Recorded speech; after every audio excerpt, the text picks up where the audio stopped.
From the very beginning, her silence made her a target. She walked through the hallways with her eyes down, clutching her books tightly to her chest as if they were armor against a cruel world. To the others, she was just the quiet girl, fragile, timid, and powerless. They didn't know her story, didn't know the shadows that lived in her past. All they saw was someone too shy to fight back, too small to matter, too voiceless to defend herself. But one day, when a group of bullies crossed a line and grabbed her chest in the middle of the crowded hallway, mocking her while laughter echoed around her, they awakened something buried deep inside her. Something they never imagined she carried. Something that would change everything. Before we dive deeper into this emotional journey, if you believe in kindness, second chances, and the strength hidden within quiet souls, please take a moment to like this video, share it with someone who needs hope, and subscribe to our channel Ripple of Hope. Every click helps us spread these powerful stories to hearts that need healing. Her name was Elara. At 16, she looked like any other girl, average height, thin frame, pale skin, long brown hair that always seemed to curtain her face, and eyes that carried an entire ocean of untold sorrow. What people didn't know was that Elara wasn't shy because she wanted to be invisible. She was shy because she had lived through storms most people couldn't even imagine. Her childhood had been ripped apart by tragedy. Her mother had passed away when she was only 9, leaving her with a father who drank too much and a home where silence was safer than speaking. Every night, she curled into bed with her younger brother, trying to shield him from the yelling, the broken bottles, and the loneliness that seeped into their walls. School had become her refuge, or at least she hoped it would be. But teenagers can be cruel, especially to those who appear weak. Elara learned to survive by making herself small. She avoided eye contact, avoided groups, and sat at the very back of classrooms.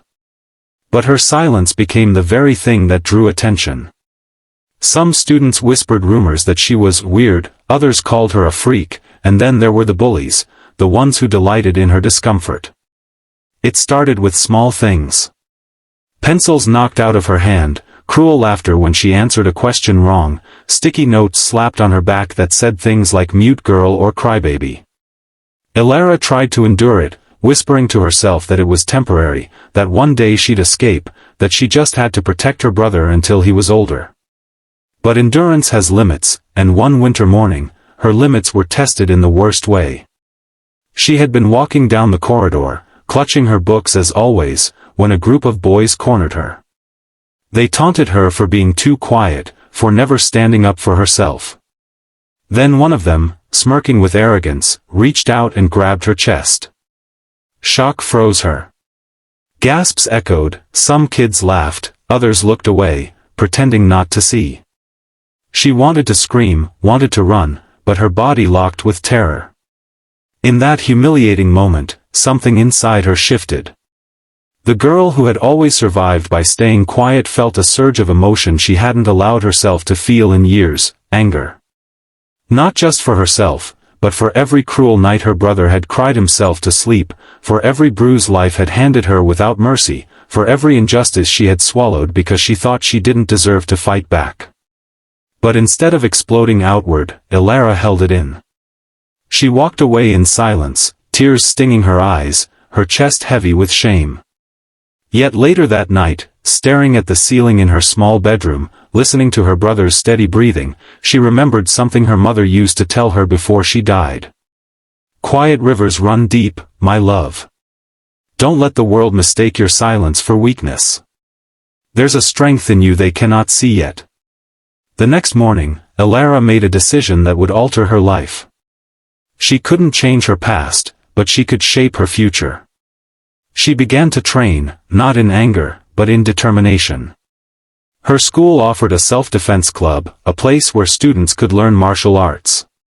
For weeks, she had walked past the door, too timid to even look inside. That day, she stepped in.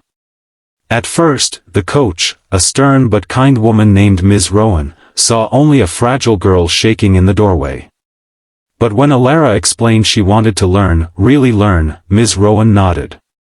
She saw something in Elara's eyes that others didn't, the spark of someone ready to rise. Day by day, Elara trained. It wasn't easy. Her body ached, her confidence wavered, but she pushed through every setback. With every punch, every kick, every stance, she released the pain she had carried for years. It wasn't about revenge. It was about reclaiming the power that had been stolen from her. Slowly, she grew stronger, not just in body, but in spirit. She started holding her head higher, her shoulders straighter. She began to realize she wasn't just surviving anymore, she was transforming. Months passed, and the bullies didn't notice the change at first. To them, she was still the quiet girl, still their easy target. But one afternoon, everything came full circle. The same group cornered her in the hallway, laughing cruelly as they mocked her. One of them reached out again, smirking, thinking he could touch her without consequence. But this time, Elara moved. Fast. Her hand snapped up, blocking his grab, and in a fluid motion, she twisted his wrist and pushed him back. The hallway went silent. The boy stumbled, eyes wide in shock, and for the first time, Elara met his gaze without fear. The crowd that had once laughed at her humiliation now stared in awe. Elara didn't scream, didn't boast. She simply stood tall, her presence commanding a respect she never had before. And in that silence, something incredible happened, the power shifted. From that day, no one dared to touch her again. But more than that, Elara began inspiring others. She quietly started helping younger students who felt like she once did, fragile, invisible, powerless. She taught them small tricks for confidence, ways to walk taller, to speak louder, to believe in themselves. She became a silent protector, a ripple of hope spreading through the halls. By the end of the school year, the same girl who had once been mocked, broken, and humiliated was now admired. Not because she was the loudest, not because she was the strongest in appearance, but because she carried a strength forged in pain and polished by perseverance. And though the bullies never apologized outright, they never crossed her again. Deep down, they knew, they had awakened something they couldn't control, and in doing so, they had unknowingly given birth to her strength. So, if this story touched your heart, if you believe no one should ever be silenced by cruelty and that even the quietest souls can rise like fire, please like this video, share it to inspire others, and subscribe to Ripple of Hope. These stories are meant to remind us of the unseen battles people fight and the incredible strength they can uncover. And before we end, I have one special request: comment below what strength means to you. Your words may be the hope someone else needs today.